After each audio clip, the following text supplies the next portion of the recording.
Bom, se você caiu aqui nesse vídeo, eu já começo te fazendo uma pergunta.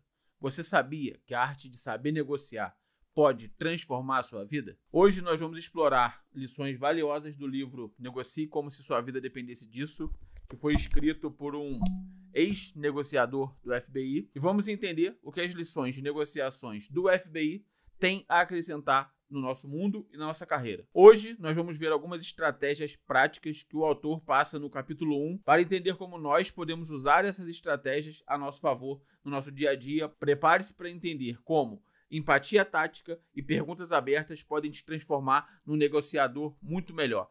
Mas antes de começar, já deixa seu like, se inscreve aqui no canal, deixa um comentário se você está gostando, se você não está gostando. Eu vou trazer aqui uma série de vídeos onde nós vamos descer um pouco mais a fundo na leitura desse livro e entender o que tem nele que podemos usar na nossa prática do dia a dia. Bom, então vamos lá, sem mais delonga. Essa aqui é a capa do livro, Negocie Como Se Sua Vida Dependesse Disso. E agora nós vamos falar sobre, no capítulo 1, como ele menciona, as novas regras da negociação. Começando por uma das frases que ele fala logo no começo do livro, que é uma das mais poderosas ferramentas da negociação do FBI, a pergunta aberta. É o que eu já falei em outros vídeos e sigo falando. Faça perguntas abertas. O que é uma pergunta aberta, Marcelo? Ao invés de você perguntar se a pessoa gosta de sorvete, onde ela pode responder somente sim ou não, você pergunta: quando está muito calor e você vai à sorveteria, o que você faz?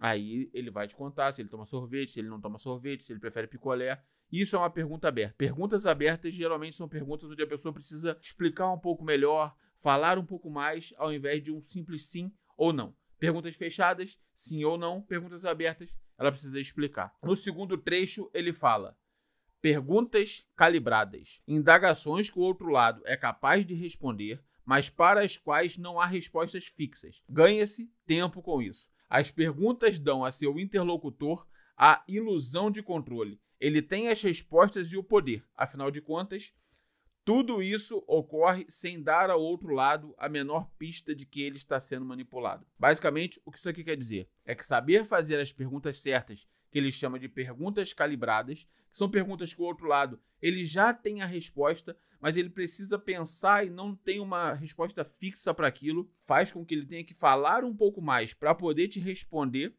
e ele se sente no controle nessa parte. Assim, ele percebe que ele tem as respostas e se ele tem as respostas, ele acredita que ele tem o poder e tudo que a gente quer numa negociação é isso, que a outra pessoa acredite que está no poder. O próximo trecho é um complemento ao que nós lemos acima, que é uma abordagem passivo-agressiva.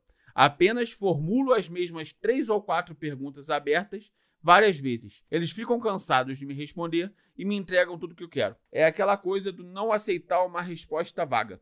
Quando você faz uma pergunta, geralmente o lead vai tentar se esquivar da resposta que a gente está buscando. Isso aqui faz com que ele fique cansado de ficar te dando resposta vaga e te entregue a informação que você quer extrair com aquela pergunta. Próximo trecho, ele fala que, porém, independente de enfeitarmos nossas negociações com teorias matemáticas, seremos sempre animais, agindo e reagindo sob o impulso de nossas necessidades e percepções, de nossos temores e desejos mais profundos, quase sempre invisíveis e rudimentares.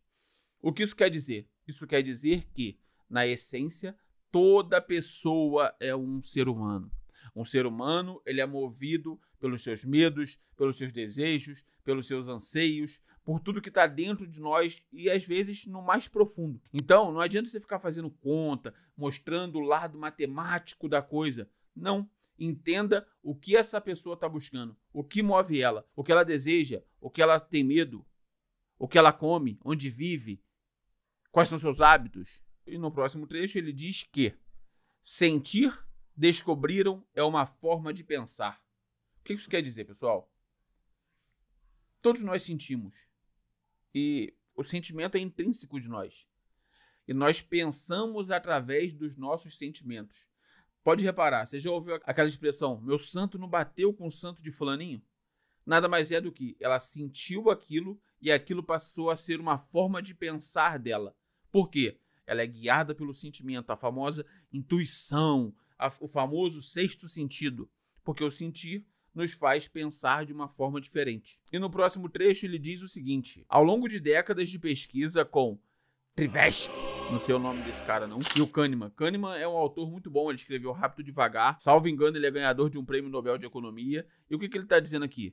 Que Kahneman, com esse outro amigo lá que tem um nome difícil, provou que todos os seres humanos sofrem de viés cognitivo. Ou seja, processos cerebrais inconscientes e irracionais que literalmente distorcem o modo como vemos o mundo. O que seria um viés cognitivo? Um viés cognitivo é como se fosse algo que nós temos presetado aqui dentro do nosso cérebro, para que nós não precisemos toda hora ficar pensando sobre o que vamos fazer, como vamos decidir, aonde vamos. Já existem padrões aqui dentro do nosso cérebro que nos ajudam com isso. Esses padrões, de uma forma muito rudimentar, são chamados de viés cognitivo. Um exemplo de viés cognitivo é o viés cognitivo da confirmação. O que é o viés cognitivo da confirmação? É aquela pessoa que não admite estar errada. É aquela pessoa de determinado partido político ou de determinada religião que ela acredita que só a verdade dela é absoluta. E quando você traz para ela algum dado que vá contra a opinião dela, ela não acredita. E ela te traz outros dados que confirmem aquela crença dela. Então é aquele tipo de pessoa que ela só acredita em dados que confirmem a crença dela. Qualquer dado que seja contrário a isso, ela duvida, ela fala que é fake news, enfim. E logo em seguida nós vamos para o próximo trecho que diz: o sistema 1, nossa mente animal, é rápido, instintivo e emocional. O sistema 2 é lento, deliberativo e lógico. O que isso quer dizer? Nós temos dois tipos de cérebro. O sistema 1, que é o sistema do impulso. É o sistema que ele não pensa, ele age. Ele é movido por instinto, ele é rápido. É como quando você vê um leão na selva. Ou você foge, ou você paralisa, ou você vai lutar com ele. Mas você age rápido. É o seu sistema 1. O sistema 2 é um sistema mais lento, mais racional. O que nós queremos numa call de venda é ativar o sistema 1. Só para ficar claro. E depois temos o trecho que vem para complementar, que é: reagimos emocionalmente com o sistema 1 a uma sugestão ou pergunta. Então, essa reação do sistema 1 informa e, a rigor, cria a resposta do sistema 2. Toda vez que envolvemos muitas emoções, é o sistema 1 falando, que leva para o sistema 2 processa e devolve a resposta. Porém, em determinados casos, não dá tempo desse processamento passar pelo sistema 2 e nós só agimos. Próximo trecho diz que emoções e inteligência emocional teriam que ser centrais para uma negociação efetiva e não aspectos a serem superados. Pessoal, foca em mim aqui. O que eu mais vejo são vendedores que não têm inteligência emocional, que não sabem lidar com as suas emoções e querem manipular as emoções dos outros e querem despertar emoções nos outros. Entenda uma coisa: primeiro você se controla. Primeiro você controla as suas emoções para saber ouvir, para saber quando é sua hora de ficar quieto, para saber lidar com silêncio numa venda. E depois você tenta fazer isso com os outros, beleza? Estamos combinado? Controle aqui dentro. E agora, nesse trecho, ele diz que tudo começa com a premissa universalmente aplicável de que todos desejam ser compreendidos e aceitos. Isso é intrínseco do ser humano. Todo mundo quer ser aceito e pertencer a algo. Todo mundo quer ser compreendido. Escutar é a concessão mais barata, porém mais eficaz que podemos fazer para chegar a esse ponto. Escutando atentamente, o negociador demonstra empatia e o desejo sincero de entender melhor o outro lado. Aqui vem um complemento que é: o conceito e o ponto central deste livro é chamado de empatia tática. Consiste em escutar. Isso aqui é o cara do FBI que está te falando. Consiste em escutar. Escutar. Se tem uma lição que um dos negociadores do FBI está nos ensinando e você pode aprender com esse vídeo, é escutar. Pronto. Se só isso aqui já te ajudou, já deixa seu like aqui embaixo. E vamos lá.